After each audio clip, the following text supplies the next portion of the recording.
Hi, and welcome to our abandoned monastery. We're conveniently located directly next to Trader Joel's, really seamlessly blending that 15th century monastic vibe with the post-apocalyptic barbed wire aesthetic next door. The first thing you may notice is that I'm not using the garage door. There's a very good reason for that.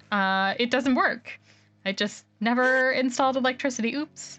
You can glimpse some hatches in the turret as we run right by because there's nothing in them. I set up the turrets to install motion sensors and range traps using blocks that don't have collision, so that projectiles can go through them. But then we moved on to other games, and I just never finished that part. And then Alpha 21 was announced, and this whole server is going to be wiped imminently, so we just panic finished the cosmetic stuff in order to record this before it all gets destroyed. There are many things I would do differently about this build if I did it again, but I think overall it turned out pretty cool looking, if not entirely functional. As I'm running around the parapets here, you may also notice that it is almost zombie o'clock, so this is not going to be a long tour. This is certainly not where we conduct our horde nights. It's somewhat defensible using these grates to shoot downward, but at this point in the game, it does not take that long for a mob of zombies to bust through the perimeter wall. And we've had some recent breaches by some very rude zombie boys, and I did not like it. But moving on to the inside, we have a garage and has a massive wall of storage boxes. They're mostly a mess inside because I never have enough time to build, do repairs, manage the food supply, and do inventory management, but it's theoretically a good idea, and you can access the storage from both sides, which is convenient, especially with the crafting stations in that corner there.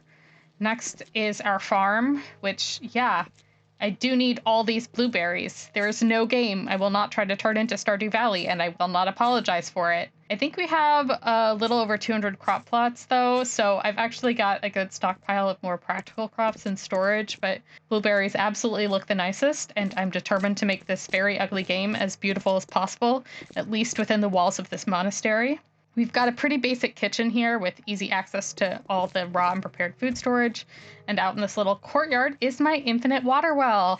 A block of water contains 2 buckets worth of water, but then each bucket contains a full block of water again. So you can fill a stack of jars with murky water and still have a bucket left over to refill the well, at least until they fix the water mechanics in this game.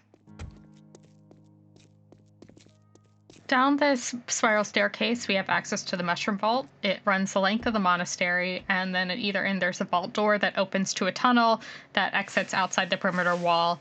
There's another door off the side here where I was going to install motion sensors underneath the driveway to control the garage door, but obviously I did not do that. It's empty. If I were doing this again, I would only have one exterior exit from the vault because zombies seem to be drawn to the hatches outside, and we had a zombie incident recently where they managed to break in down here. But because this base is so big, it's really hard to tell which side they're attacking. It's inevitably whichever side you don't go to first. And in the future, I would build deliberate weak spots and set automated traps around them, since zombies generally seem to path to whatever blocks are the weakest. Upstairs is where we have our dormitory, which sleeps 10. Each of these little alcoves has space for a bed and a personal storage box so that when you log out, you don't leave with a valuable tool or weapon that we only have one of. I would say one of the hardest parts about this build was getting the other players to orient their beds correctly when placing them. Many resources were wasted because somebody clicked their right mouse button too soon. There's a balcony that wraps around the farm courtyard below. I'm noticing right now that I did not finish framing these windows properly, which is very annoying and will bother me forever. On top of the garage, we have another balcony, which I originally envisioned as a helipad until I actually tried to fly a gyrocopter in this game and realized that would not work at all.